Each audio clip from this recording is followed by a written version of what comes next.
Let's bring in U.S. Senate candidate Dr. Mehmet Oz. Good morning to you, Dr. Oz. Good morning, Ainsley. I think it is crumbling. Frankly, Washington has developed a one-word vocabulary. We hear it all the time. The answer to everything is vaccination. But I don't think this is a pandemic of the unvaccinated. It's definitely not a pandemic of unvaccinated kids, which we're also being told is a problem.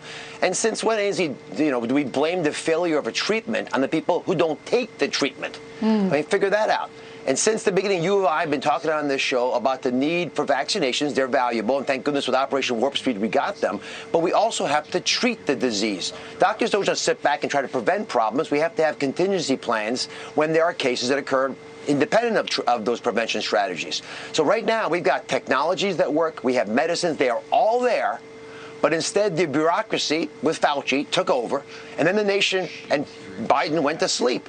Unlike President Trump, who sort of pushed for a rapid acceleration of these options. And now we've got a testing shortage. We don't have treatments. Ainsley, I'm spending most of my time triaging folks, trying to figure out what treatments I can get for them. This is unheard of in 21st century America. And we have a medical emergency caused by gross incompetence.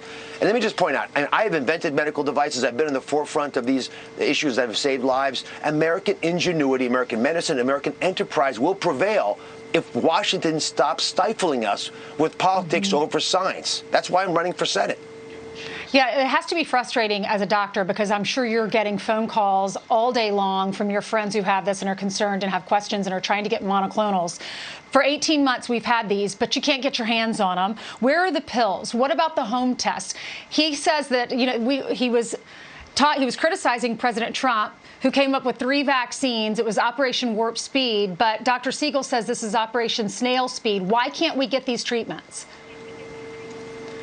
There's lack of will. You have to actually light a fire under the bureaucracy to achieve the goals that we want. Operation Warp Speed worked for that very reason.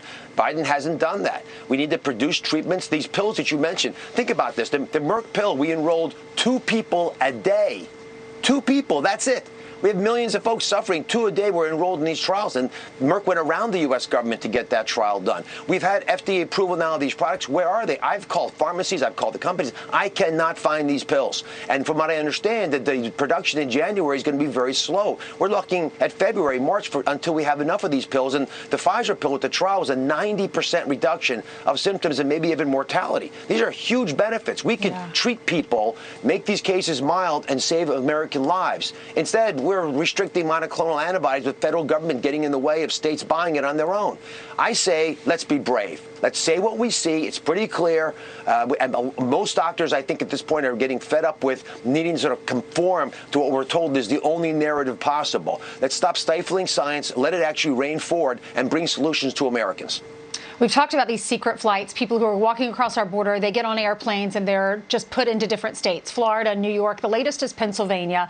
Apparently on Christmas night, one congressman says 150 arrived in your state of Pennsylvania where you're running for Senate. Another estimates 180 arrived, and they were not informed. These are current lawmakers that were not informed. What's your reaction?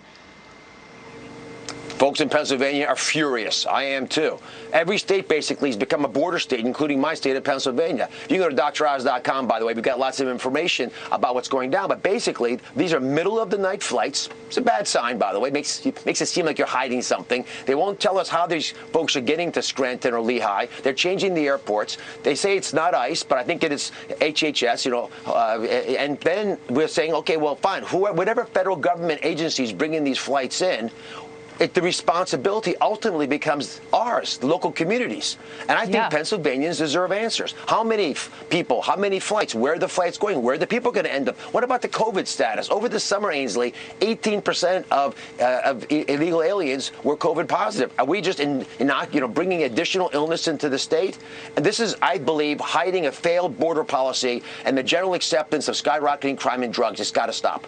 Yeah, the burden's on the Pennsylvania taxpayers. Someone has to pay for that food and health care and shelter for them. And the folks in your state have no say. Dr. Oz, thanks for being on with us. Take care, Ainsley. Stay well.